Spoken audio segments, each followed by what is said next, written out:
I kind of can't believe we're here. So, can everybody hear me okay? Yeah. Cool. This is our, we kill time while these two statements are up on the board. One is a safe harbor statement about forward-looking statements, and the other is a COVID impact statement about global travel limitations and things like that. So you just have to display this because this will be put onto the web afterwards. So. Can everybody hear me if I talk like this? Yeah. And why am I okay on camera if I talk like this? Perfect. We can edit this whole part out. Why are you talking about the empty seats so they know it's because of COVID? Yeah.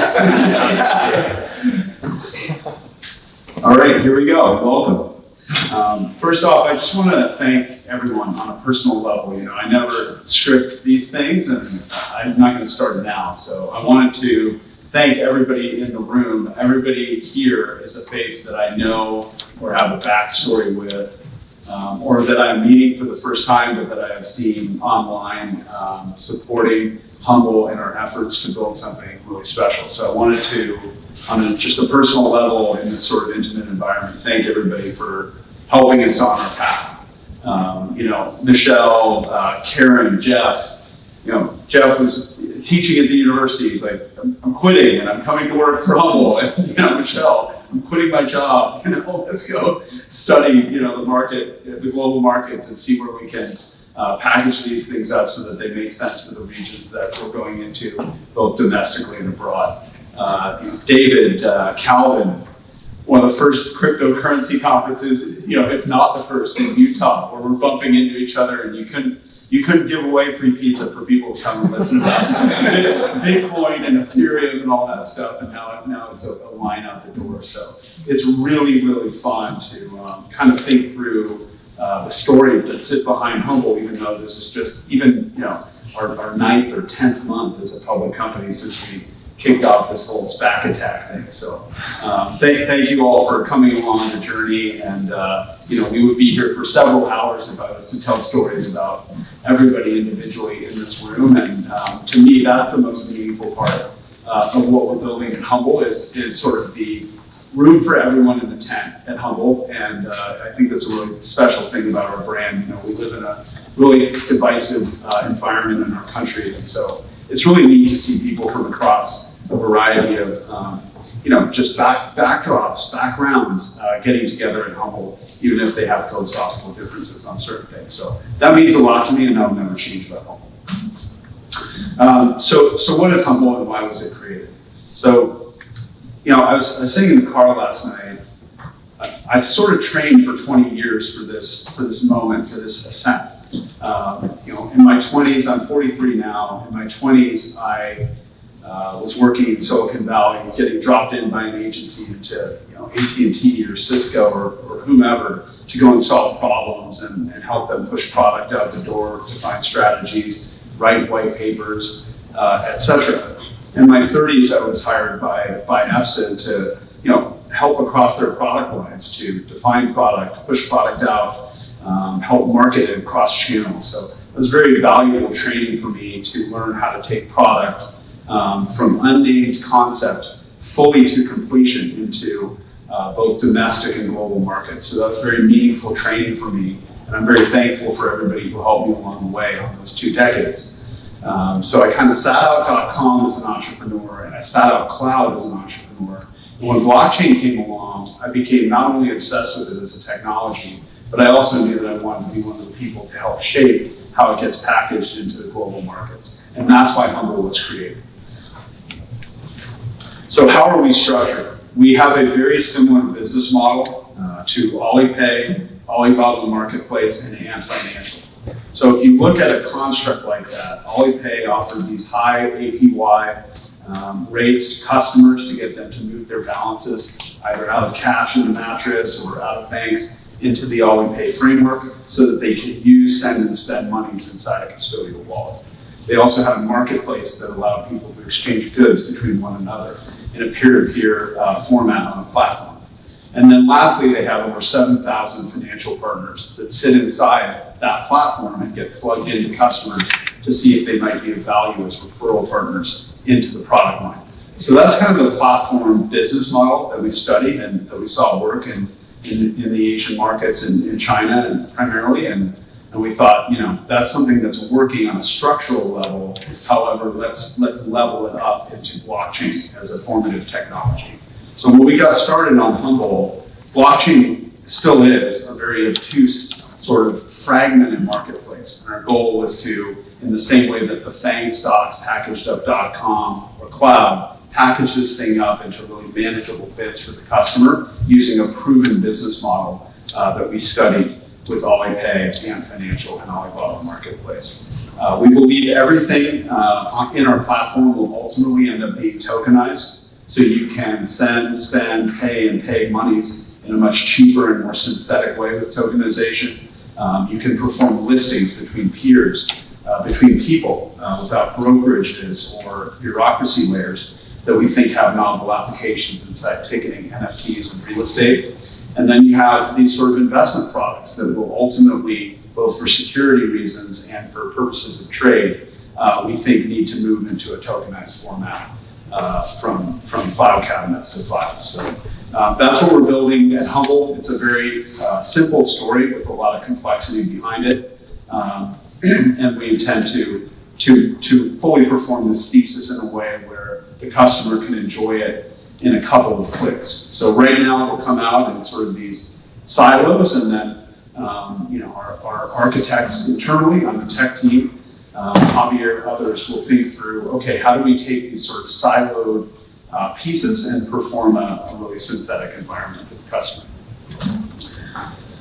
So what's our product roadmap? Product roadmap, pay, marketplace, financial.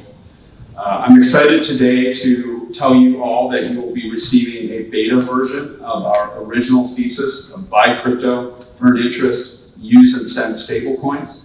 We think that stablecoins have a ton of meaningful value over coming decades as a way of protecting people in currency unstable zones, fluctuation zones of currency, where stablecoins may be a more intelligent means of sending, receiving, and paying money to protect the fluctuation of your balances in the wallet. Some of these products will also enjoy an APY on top of them. We're monitoring that closely from a regulatory standpoint, so we're doing that right now through referral partners to protect ourselves. But we think that those have value as well, and that we can provide that as a service as regulatory clarity in the United States improves. Our thesis also includes merchant payments. We've talked a lot about this, both on business and the tech side, where the idea is to create a perpetual ecosystem where the customer isn't needing to off-ramp into Samoan Tala or some kind of other fiat currency that is a paper bill that's a proxy for exchange with a merchant in their environment. So the idea being, if you're in Utah, you're sending money to Tonga, we'd like the customer to be able to just keep that on their phone so that there's not breakage, prohibitive exchange fees by local banking layers. The ability to spend that stable coin in a merchant environment, we think is a critical utility. It will take time for us to drive the market north in that environment, but it's one we intend to serve, and we wanted to be one of the first through the door on building these first three sort of pillars to the pay product. And merchant payments will ultimately tie into that over time. That's a very simple sort of QR code that sits on top of the merchant counter where the customer who's received an inbound remittance is then able to pay for a good without having to perform that rote exchange of a paper bill that they then hand back to the same person that's cashing out their remittance. It's quite a friction-filled process that we think we can change over time. It will not happen overnight. It's a thesis, and we believe it's going to be the one that wins out long term.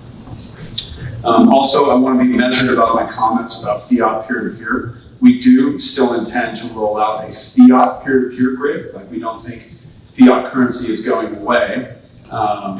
We don't want people having to use Bitcoin in a transaction environment in places where currency loads have fluctuated or declined horribly for people, just because it's not the most intelligent product for transaction layer stuff. We think stablecoins have lower cost, higher levels of fluidity and lower cost on the consumer. You wouldn't go buy a coffee with a bar of gold at 7-Eleven, and in terms of fees and processing times, that's often what happens with Bitcoin. But it's just what folks have to use in environments where currencies have been overprinted, oversupplied, or hit inflation concerns. So That's something where we think stable coins and the strong backbone of the US dollar can be proliferated in a way that's to mutual benefit for everybody. So I want to be thoughtful about that in terms of saying, yeah, we are going to roll out a fiat peer-to-peer environment. We do have a very good relationship with a bank here in Tennessee that we will be working with in a custodial framework so that we can operate out of the United States and then plug into broader money grid partners that are sending money at low rates and high velocity around the world. So that's part of our thesis. It will come. We won't stop until we get there. But the fiat peer-to-peer piece is something that will take time.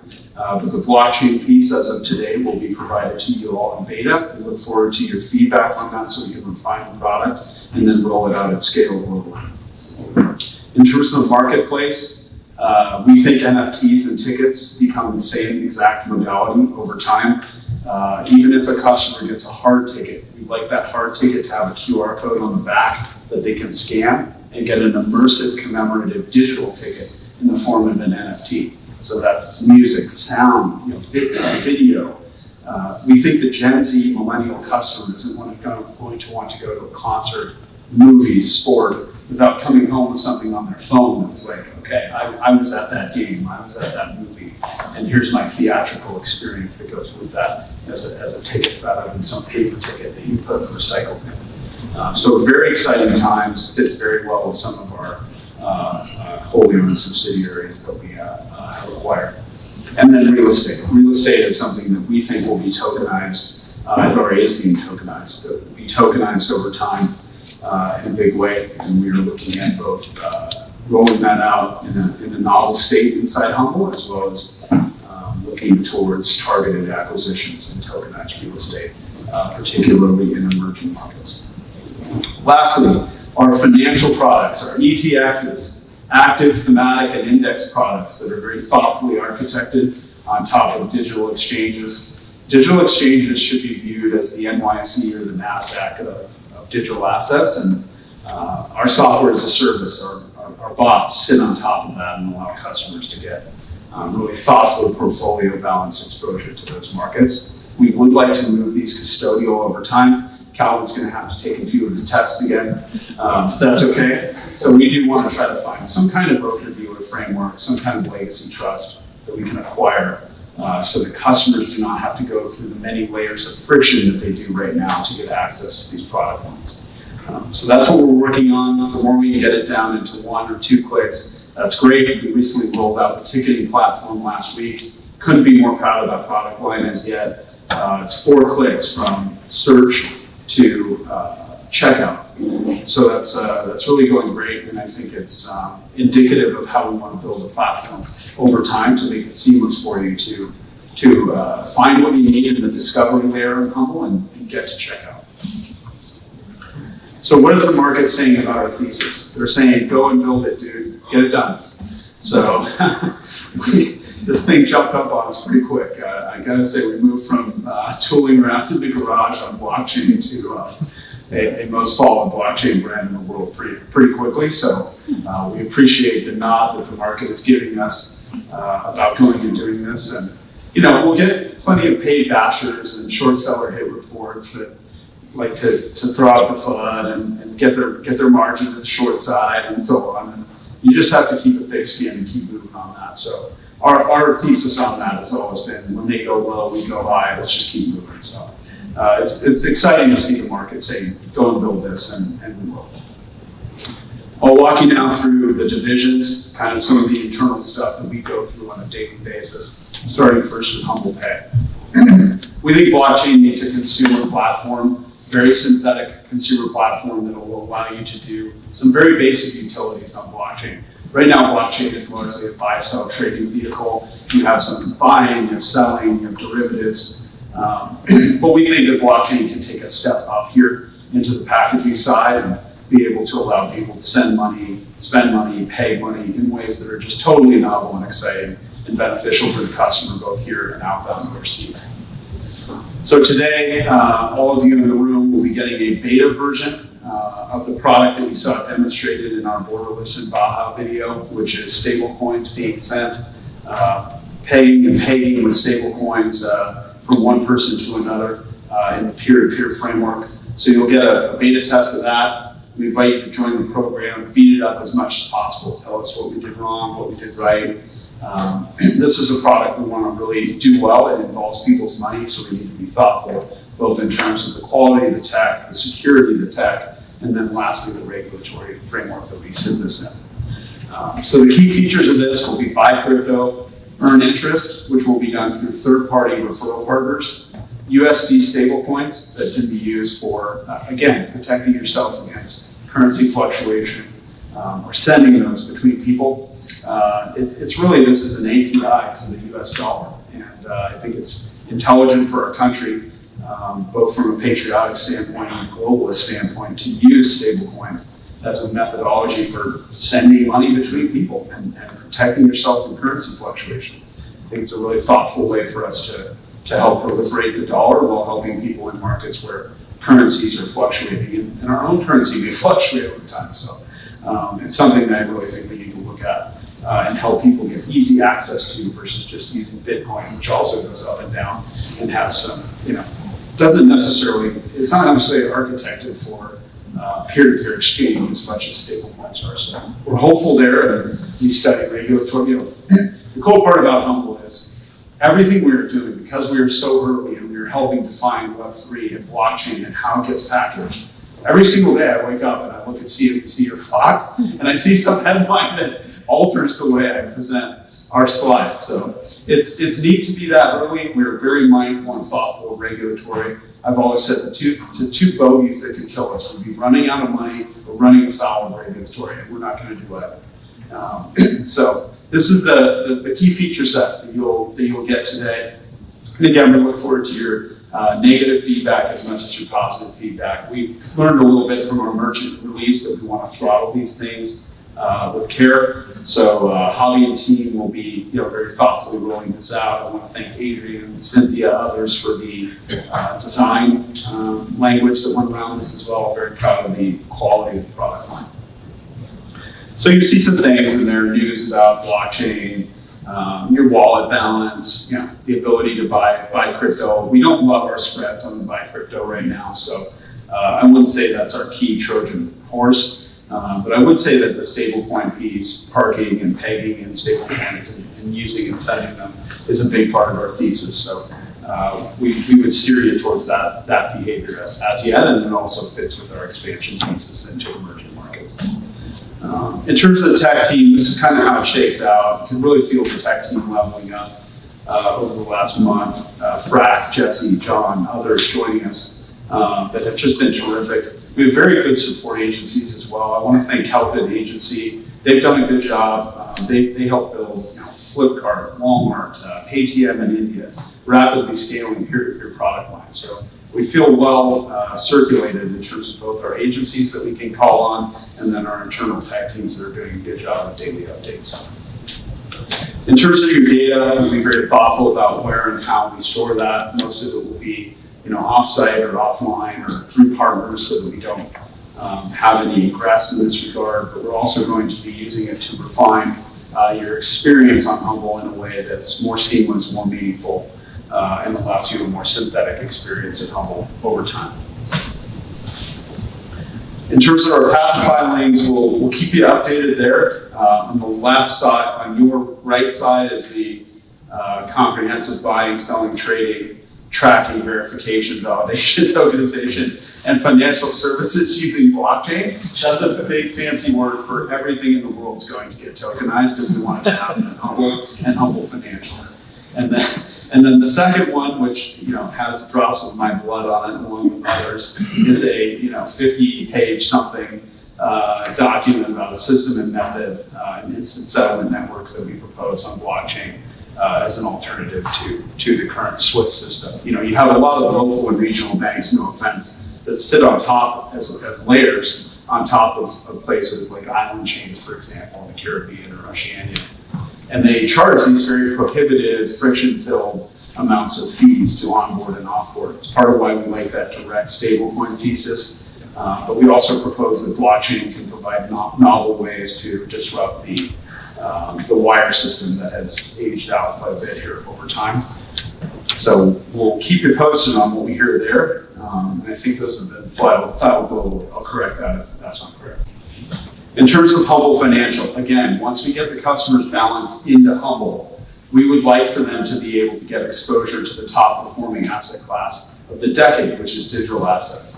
So we looked back historically, we were big students of history, and we said, okay, what did mutual funds do right and wrong? What did ETFs do right and wrong to package up new markets? It's amazing to me that ETFs only sort of hit their stride in the 90s. You know, these products feel like they've been around forever, but they're a really valuable construct. And that's when you see Calvin and Jacob and Nick and team, all of whom are awesome, building out these products on top of a net new trading market.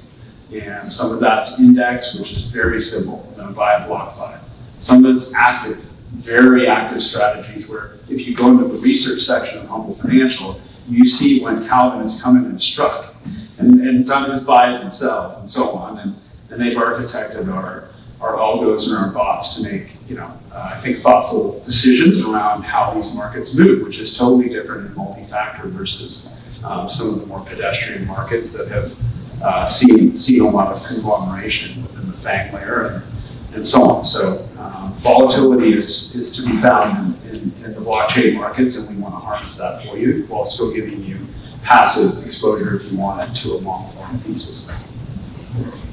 So what have we developed? We've developed these non-custodial, algorithmically driven software services. So that's a fancy term for a monthly subscription. We'd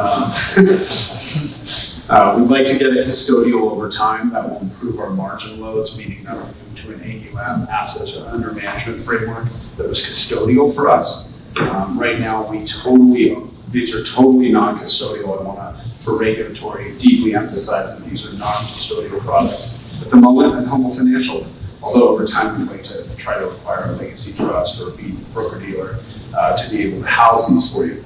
If we do that, what that will allow us to do is custodiate these assets a bit more and move to an assets under management framework where you're charging sort of an annual fee as well as rebalancing margins. So we wouldn't be prohibitive. We charge very fair rates for that. But right now it's just totally non-custodial, so we do it in a monthly subscription format. Things that Calvin and team have been up to on the quarter: improved rebalancing, real-time pricing, increasing the speeds, and refactoring the order process. So this is a quiet group. Nick and Jacob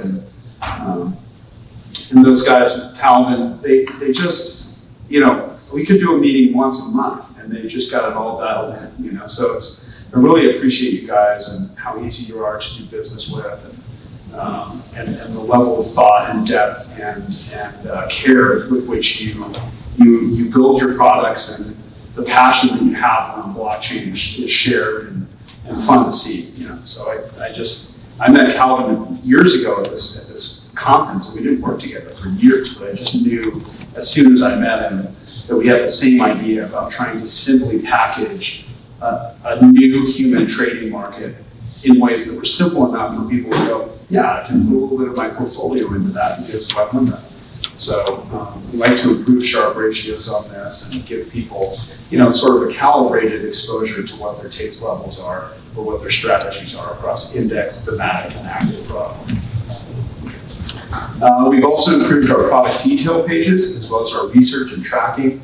So you have these fun little zones where Calvin and his team have architected it so that you're doing some active buying and selling against the strategy that you like. So, this one's RSI momentum, for example. There's all these, initially when blockchain came out, digital asset trading markets came out, the index that beat the Block 30 index to market was a market cap only index, which is, very respectfully to the folks who did it, not a sophisticated way of tracking markets, especially markets that are as dynamic as digital assets. So we came out with multi-factor indexes, which it's a fancy term for it includes a lot of different inputs about what makes a digital asset go up or down. So that was very much a passion project, and it's very exciting for me to see real consumers using these strategies in real time in the market. And I think, over time, history will be a friend of that. NFT gallery, Jenny, great work, and team. Very proud of this product line. NFTs are, at the 1 yard line in terms of the 99-yard drive that they have to go in football. And NFTs are going to touch almost every category of intellectual property, licensing, cataloging that there is, whether that's film or books or photography, mixed media, novel creative products, tethering it to physical artifacts or asset-backed tokenization. NFTs are literally just getting started, so I'm so excited that we have one of the most robust NFT galleries out there. We're going to be working with athletes, artists, designers, we already are, in ways that will press the envelope about how NFTs are consumed. We think NFTs move from, I was the first to do this, I dropped that, to evergreen collections. Thank you, Ernie. Sorry. Good time.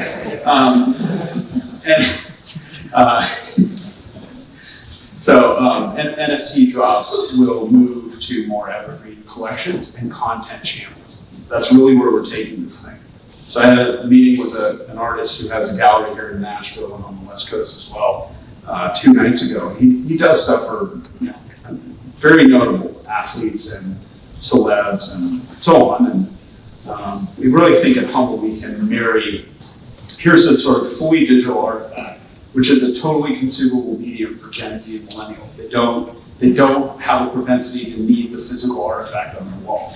Then you have sort of the upper mid-market collector layer, tends to be 45 plus, holds on to something at a minimum of 10 years, that wants a physical artifact to go with it. So HUMBL will be marrying these folks in the middle, and doing some really cool stuff there as well as the ticketing business. So we will tokenize digital assets. Our gallery offers you the ability to buy, list, and trade NFTs. We have the Priceline model going where you can cross-list right now to OpenSea. I think we migrate over time to a fully novel SDK that will help clients white label this, with HUMBL just quietly powering it in the background. That may be something we do. It's certainly a discussion we're having. Discovering new artists, promoting new artists, tethering them to athletes or creators that they may want to do collections for. We have the ability to purchase with both crypto and USD, which is great. Folks can do their debit card here. And then a really cool feature of lifetime smart contracts where you can actually set the royalties that recur on the secondary markets for your pieces. So really, really neat feature there that we built into the gallery. We integrate our subsidiaries. I tell Doug, I pinch myself on a weekly basis when we're on calls pitching clients about NFTs. I pinch myself that we are working with Monster LA as one of our subsidiaries. Harry Potter has touched every element of the Transformers, Mission Impossible, Marvel. He's just done amazing work with his team. We've really gotten to know his team a bit more. We shared In-N-Out Burger the other day. That was kind of fun. And it's just neat. It's a really cool thing. And so, like I said, we are on the 1 yard line with NFTs. It's going to define every IP catalog that exists in the world. And we intend to help people have that white glove creative service about really thinking through how they package NFTs and move them forward over time in the consumer wallet and the consumer marketplace at home. So here's some of the client list of who Monster has and is currently working with or has worked with. Best of breed. These are folks that are entrusting Doug and his team to package up that final mile. Right? You spend tens of thousands of hours filming something, then it gets down in an hour and a half as a movie or a work product on Netflix. If you don't package that down into a wonderful intro that gets the consumer to start watching the series, or a trailer, or a social media teaser, then you don't get people through the door or turning it on their streaming devices or attending the movie theater. So it's just one of the most important parts of the theatrical business, and we look forward to packaging their creative across our suite of IP that we are both acquiring and proposing over time. HUMBL tickets. We think every ticket becomes an NFT.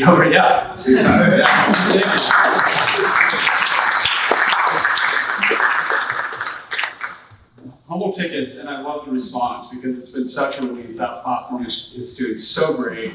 People are responding, saying, I saved 10%, 15% versus the other 2 or 3 major incumbent players. So neat to see that. This is how we think the ticketing market sets up. is you have white label providers. So that's, I have a food and wine festival.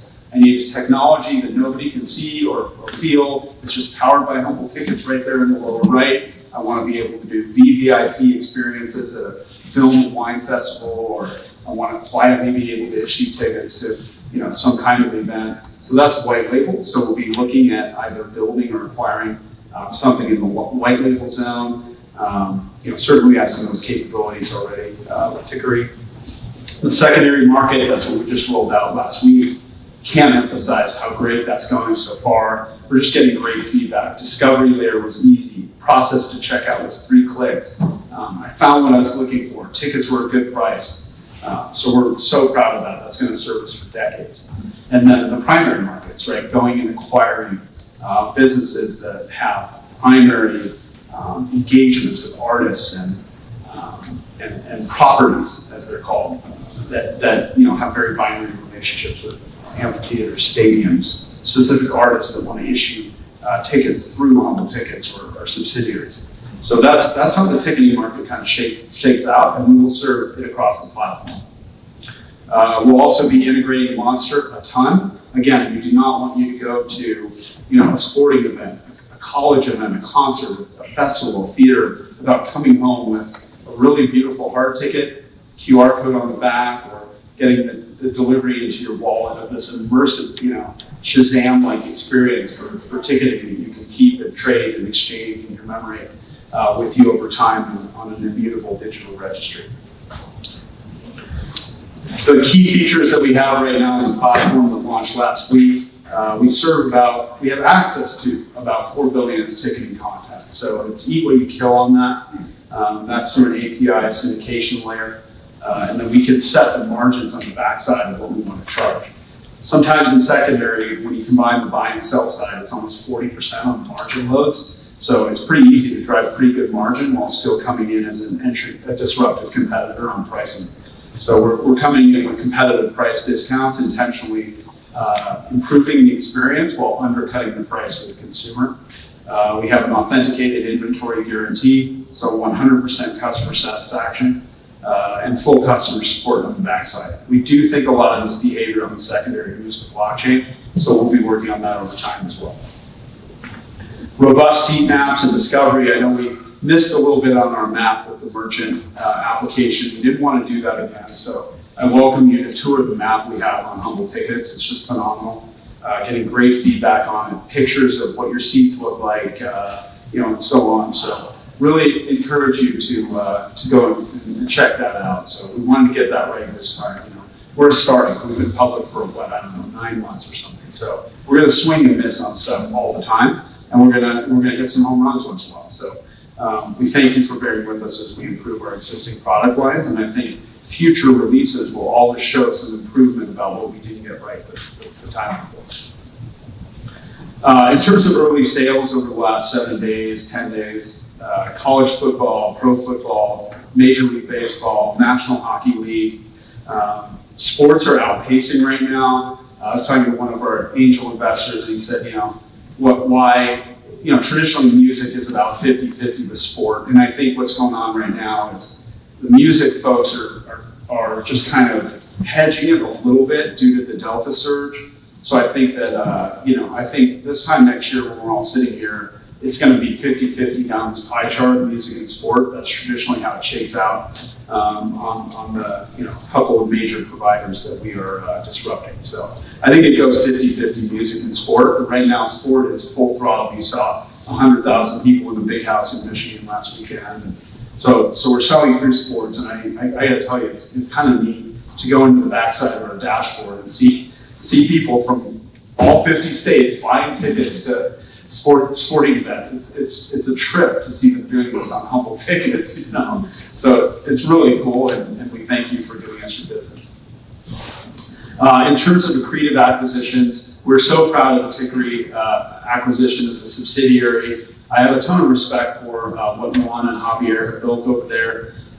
It's not easy, right, to build and enter a market and have a startup and run it flawlessly. And as Ernie said with his sports arena, he goes, if the popcorn's not warm or the Diet Coke is not cold, like no one cares. So it's a big deal. So I'm just kind of constantly amazed about how flawless Antiquity runs its businesses. The amount of event loads that they process each month is pretty incredible, and we continue to drive revenues every month. So almost hitting that $2 million a month top line sales goal, which is just awesome. So revenues. Humble business. So a couple of business matters that I want to get through. CEO scorecard. So, it starts with me, right? Quarterback. How am I doing so far in the first year? As you know, I decided to sell 0 shares this year, and that will continue to be true. I take a salary of $1, so I don't want to take a salary right now. I've retired, meaning I've burned a lot of shares. Post-split numbers are about 230 million, so very serious about not incurring dilution for our investors. So if I go out and say, hey, I want to buy this business because I think it's going to drive revenue and it's accretive to our market share, I don't want you guys to have to bear the burden of dilution. So I have taken it upon myself to retire enough shares where we can buy quite a few businesses with this and get quite a few brand ambassadors that I'm just paying for myself in terms of retiring shares. I didn't want to hear the dilution story FUD, so I just did that. Common shares that have been converted to preferred Bs, 79 million. So those preferred shares, which reflect about 45% of the share overhang, will be locked up through the end of 22. So every time you see the FUD on that one, just go ahead and divide it by 45% in the middle. Since taking over as CEO, our stock is up 265,000%. So that's the year one results so far on behalf of the shareholders. In calendar year to date, I think we're about 37.5%. So I want to say on a personal level, I know people will be watching this at home. It sucks when you buy a stock at the wrong price and it goes down. Like I have an ETF that I love. It's a leveraged ETF, DFEN. It's aerospace and defense. I love the category. I think it's a cool category. And it goes to $25. I buy it. It comes down to $21. I'm like, no, lost it by $4. I got my butt kicked on it. It happens. And so I want to say, yeah, we're up a lot on the year, and I feel good about what we've delivered so far for our shareholders. But I do know it's frustrating when you buy a stock and it ends up lower than where you bought it at. And so I just want to let you know, we're with you when that happens. I lose money too when the stock goes down on paper. So we will do everything we can to drive shareholder value. The company is not the stock. I have no control over the stock. The company is not the stock. So, Jeff Bezos has a great quote. When Amazon went from $6 to $100 back down to $6 or thereabouts, he said, everything was going right with the company, but wrong with the stock. And so what I've been told by my advisors is just keep your head down, work the business, ignore the social channels, and just grind on it. You have a 10, 20-year view on this thing. Just stay about your business, do the right thing by the shareholders, and everything else will take care of itself on the field. So that's our philosophy. In terms of preferred Bs, I know there's some share overhang concern. I want to be clear, these preferred Bs don't just automatically show up on the market. There's a really strong process to this whole thing. When I was retiring shares from my brokerage account to the stock transfer agent, which is where your shares live if you're a preferred B holder, it takes a long time. I mean, Jeff and I were getting super annoyed there for a minute. It was taking months for some of my brokerage accounts of our shares that I had bought out of the common market because I wanted to bet even more on us and myself. And I was retiring those to converting them to preferred Bs. It took a while. So I want to be clear, this isn't just something where these preferred Bs just automatically pop up one day on TD Ameritrade. It's just not how the open markets work. So our officers and directors that, again, quit their jobs, put their money on the wood, and built the business at a very high risk premium, along with some of our angel investors who are in this room, that I called when we were in a garage and labs and building this stuff out of our homes to help us on our way. Their risk premium on this thing is enormous compared to just buying stock off the open market today. So I'm not only going to defend them, but also be clear that, you know, these are folks that are net long on HUMBL. So I want to make sure that anybody who invested in us early can get their money back out, get whatever they think on top of that they deserve for the risk premium that they took, which is enormous, for quitting jobs, putting money on the wood when we were not public, when we were still an idea in a lab. They deserve that. So I want to be clear about that. I have no issue with that. But we are going to mine the store on this a bunch. I have some good contacts with investment banks in Wall Street that are going to come out, educate our employees and our founders and our founders, our directors, our shareholders, our preferred B holders about thoughtful delivery of getting their money back and these sorts of things in the market. So we're going to be very, very thoughtful about this. It's real. I want to just acknowledge it head on that we've got eyes on it.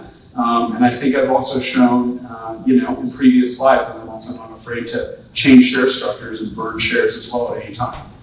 So in terms of the breakdown of spending, HUMBL Pay gets about 50% of what we spend internally. It's our most important product line on mobile. We think everything here in the platform moves to mobile over time.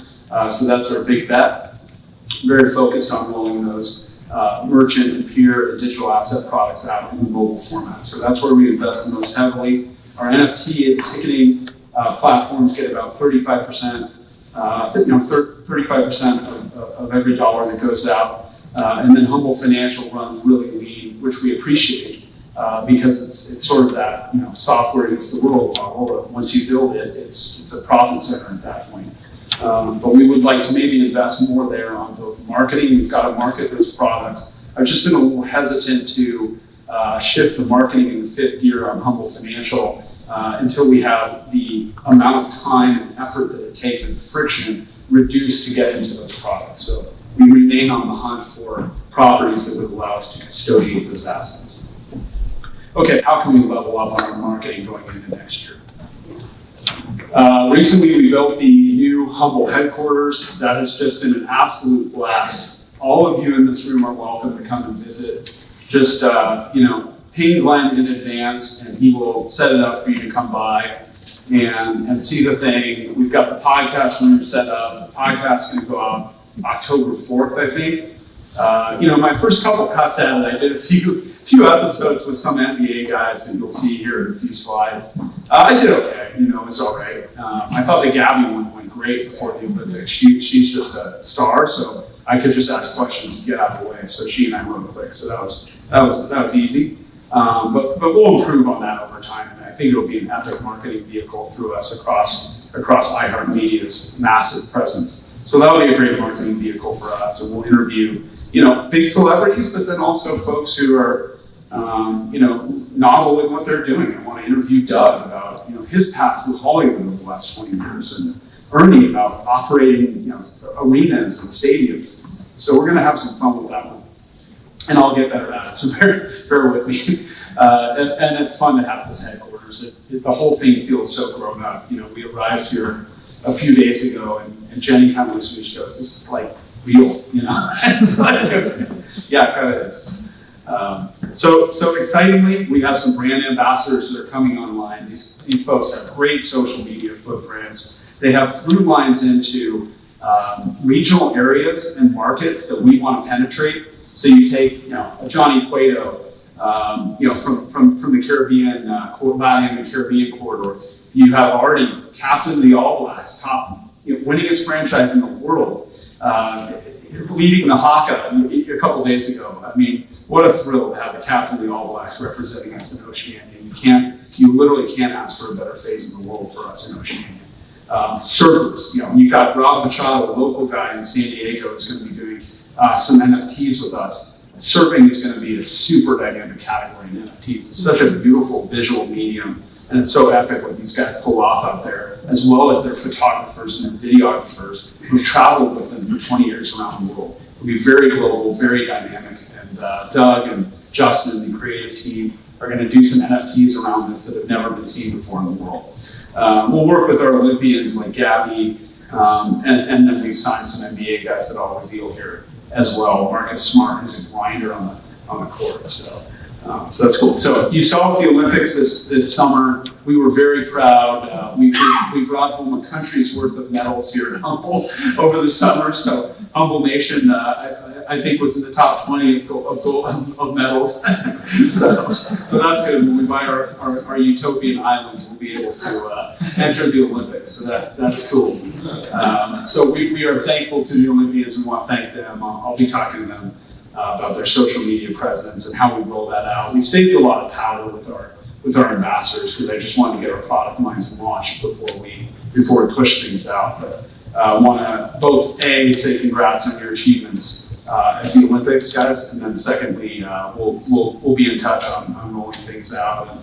And thank you for representing our country and yourselves with so much class, as well as Shelly Ann on behalf of the Jamaican team.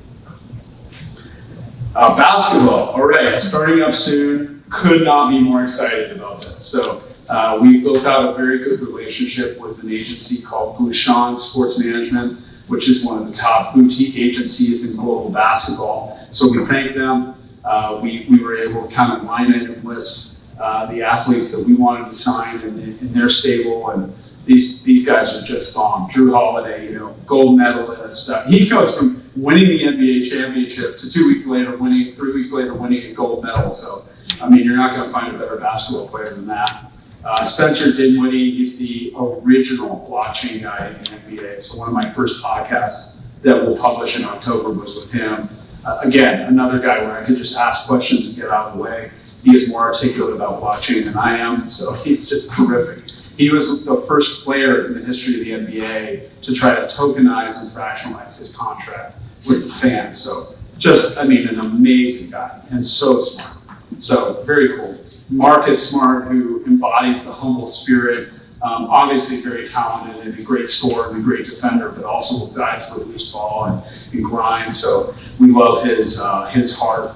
And Duncan Robinson, who has his own podcast, and he's another guy I did a podcast with. He was easy too. He gave me some pointers on how I can improve my podcast over time and things like that. So he and I had a great one-on-one and had some laughs and stuff. He's a really cool dude. So I hope you all can root for these guys. They're just fantastic ambassadors going into basketball season, and we will be using their platforms and their social channels to start marketing HUMBL now that we're launching our core product lines. We're going to start using our powder. Baseball, Nelson Cruz is so cranky. I just saw MLB.com doing a bunch of stuff with him. A week ago or two, I saw him all over Twitter on MLB.com because he's still crushing it. So we've got Nelly. He's again LATAM Caribbean corridor guy. He's just been terrific for us. Cueto and Rowdy. So we just have a great LATAM Caribbean footprint with these guys. And they're ballers as well. So we're excited that they are representing HUMBL on the baseball field. World Rugby, we're going to be announcing, I'll just use this as the format that we've signed Madison Ashby as well from Australia. So I'll just publicly say that. We haven't PR'd that yet, but I'll just say it right now so it's in the public domain. Artie, who is the captain of the greatest rugby franchise in the world, and Semi Radradra, who recently won the gold medal with Fiji, who is, again, an amazing athlete. And we look forward to building out our Oceania footprint as well as our domestic U.S. footprint. Rugby is, in certain journals, have denoted that rugby is likely the fastest growing sport in the United States as well. So we'll get a great domestic halo here as well. It's such a global game. So much of what we run into at HUMBL is we are, here in the United States, and sometimes the U.S. can be openly a little bit myopic about how big the world is out there. And I can tell you rugby is passing that ball around in every country in the world. HUMBL Nation podcast, we're going to roll this out on October 4th. Again, I will improve at this, although I was very proud of what we did with Gabby. It'll mostly be me asking people questions and getting out of the way, which is, I think, the best use of our time. But we'll use this to trumpet our ticketing products, our pay products, our brand ambassadors through their social channels. I think it's just a great organic way for us. I'd much rather do this than put up a bunch of freeway billboards or something like that. We still may do billboards, but this is just, I think, Humble has a unique story, and we have to educate the market on something that's brand new, like blockchain and Web3. So it's a great way to do that. I'm not going to force in, Humble and blockchain and tickets and whatever or NFTs if it's not appropriate. So most of it will be us getting to know the people that represent Humble in the global market. And then lastly, here we are today, the Humble Annual Shareholder Event. We've got Dustin Lynch tonight, who has 7 #1 country hits. He's just a star, man. Put on his Pandora station anytime and you'll have a good time. And then the band Perry as well, who have terrific presence on some. They've had some #1 hits as well. So we're just stoked that they're participating with us, and I want to thank everybody who flew in from around the country and around the world to be here with us today. I hope to be here for decades doing this again. And the warmth that has surrounded this event so far is awesome and really cool. So in terms of the year ahead, finalizing, what do we need to do? We have to scale our core product lines, constantly improving our technology so that it's ready for scale, moving quickly, but also thoughtfully in terms of how we scale up our global product lines. We will begin the targeted global marketing through the exciting brand ambassadors that you just saw, driving top line revenues. We'll get into profit margins over time, but right now it's about creating top line revenues. And we think we can get there very quickly through hyper-targeted acquisitions in our key zones. So we are always daily on the hunt for targeted acquisitions, so more to come there. And lastly, I want to thank you all for coming to the first annual Humble Shareholder Conference. Thanks a lot.